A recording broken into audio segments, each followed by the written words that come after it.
Chers frères et sœurs dans le Christ, soyez le bienvenu en ce 12e dimanche du Carême, année C 2022. J'intitule ma réflexion pour ce dimanche, 12e dimanche du Carême, dimanche de la persévérance. La persévérance. Alors, pourquoi persévérer? Notre deuxième lecture nous annonce déjà que notre citoyenneté est au ciel. Alors, ça veut dire que nous n'avons pas encore pleinement notre citoyenneté, que la citoyenneté pleine de l'enfant de Dieu, c'est lorsque nous serons avec Dieu, auprès de Dieu, au ciel. Ça veut dire que nous voyageons vers la plénitude de notre citoyenneté comme enfants de Dieu.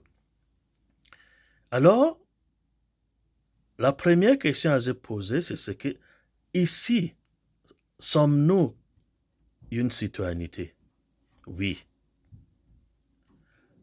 Au moment de notre baptême, nous avons reçu notre citoyenneté comme les enfants de Dieu.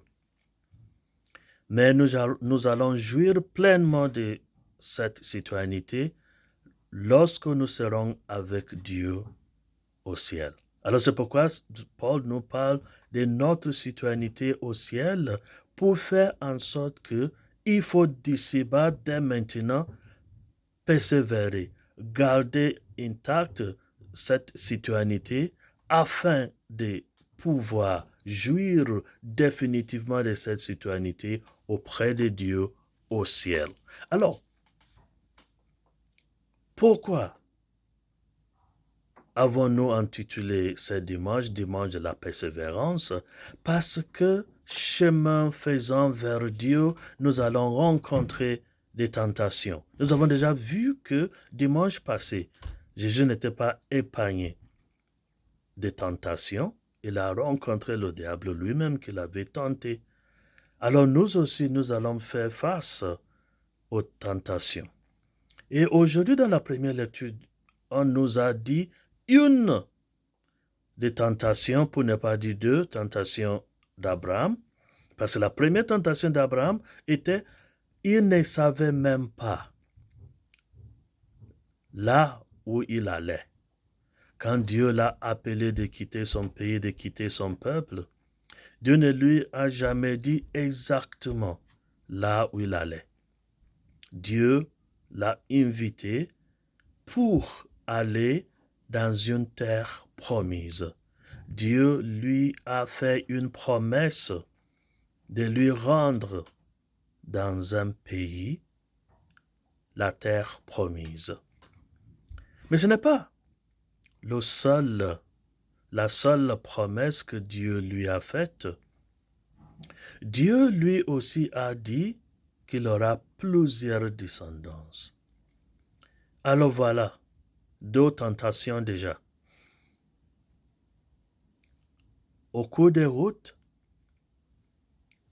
Abraham était troublé.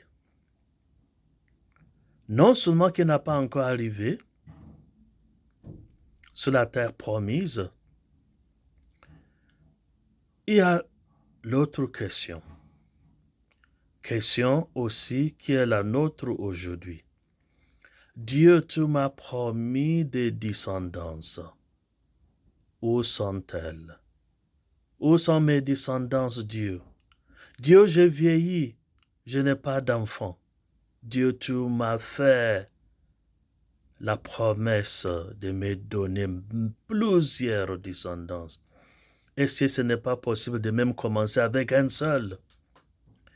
Alors, l'appel de Dieu, Abraham a accepté de quitter le chez lui. Ce même faisant, les tentations lui guettaient.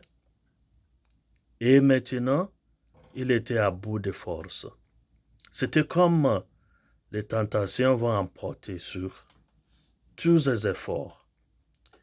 Et c'est le moment qu'il était à bout de force que Dieu s'est manifesté à Abraham pour l'encourager, pour qu'il puisse persévérer sur son chemin vers la terre promise.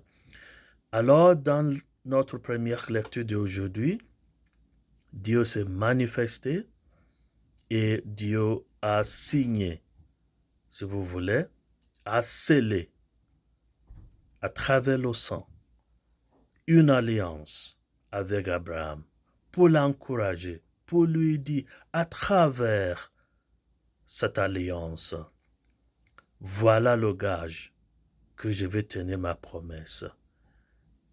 Ce que je t'ai dit, à son temps, je vais accomplir cette promesse.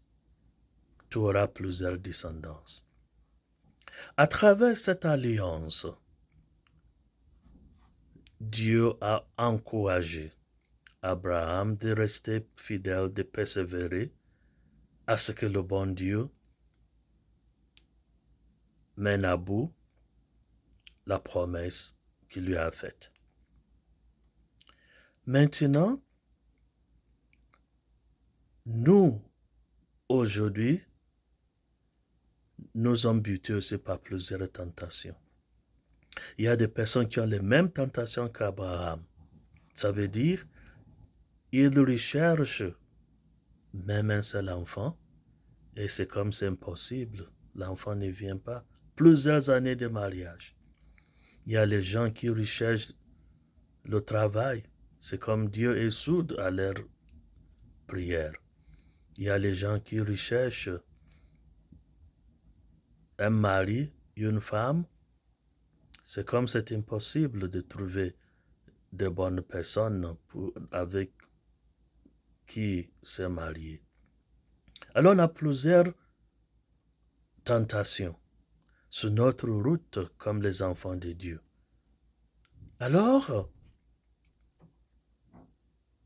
ce que Dieu fait dans la première lecture d'aujourd'hui, c'est de nous montrer la possibilité de sa présence pour nous encourager à persévérer comme ses enfants et pour ne pas lâcher et tout abandonner. Une autre façon d'encourager des personnes dans des situations difficiles, c'est ce que nous avons dans l'évangile d'aujourd'hui. L'annonce de la passion, de la mort de Jésus a découragé les disciples de Jésus. Jésus a décidé de les faire monter sur la montagne de la transfiguration. Et étant sur la montagne, Jésus était transfiguré. Et Pierre et consorts qui étaient là ont vu la gloire de Dieu. Jésus qui était comme n'importe qui là, qui était comme les autres hommes, ils ont vu sa gloire. Ils ont vu, ils ont constaté que ça c'est Dieu parmi nous. Et Pierre a dit, niet, je ne descendrai pas d'ici.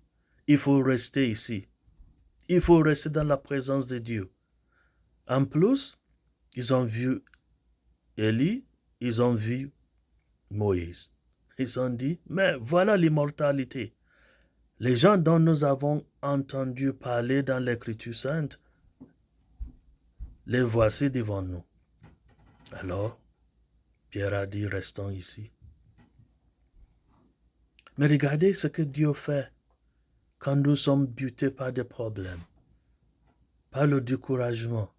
Dieu nous renouvelle. Dieu vient se présenter pour nous encourager, pour ne pas se décourager, pour ne pas abandonner notre foi à cause des tentations et des problèmes. Mais Jésus a dit, vous êtes encore sur le voyage, sur le chemin vers le ciel. La citoyenneté dont Paul nous parle dans la deuxième lecture qui est au ciel, que nous sommes encore en voyage. Il ne faudrait pas abandonner, il ne faut pas rester ici sur la montagne de la transfiguration. Il faut retourner, retournons aux batailles, bataille de la foi, pour pouvoir gagner le ciel. Alors ils étaient obligés de descendre de la montagne pour aller faire face au monde. Mais la différence, c'était qu'ils étaient fortifiés par la transfiguration, par la présence de Dieu. La manifestation de Dieu les a encouragés pour pouvoir aller de l'avant. Voilà. Abraham, à bout de force, Dieu s'est présenté, Dieu a scellé une alliance avec lui.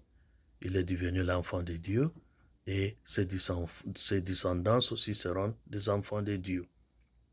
Maintenant, les disciples, découragés par l'annonce de la passion, Jésus les préparait par sa présence, par la transfiguration, pour être forts, pour persévérer et rester fidèles, malgré les tentations et malgré les problèmes.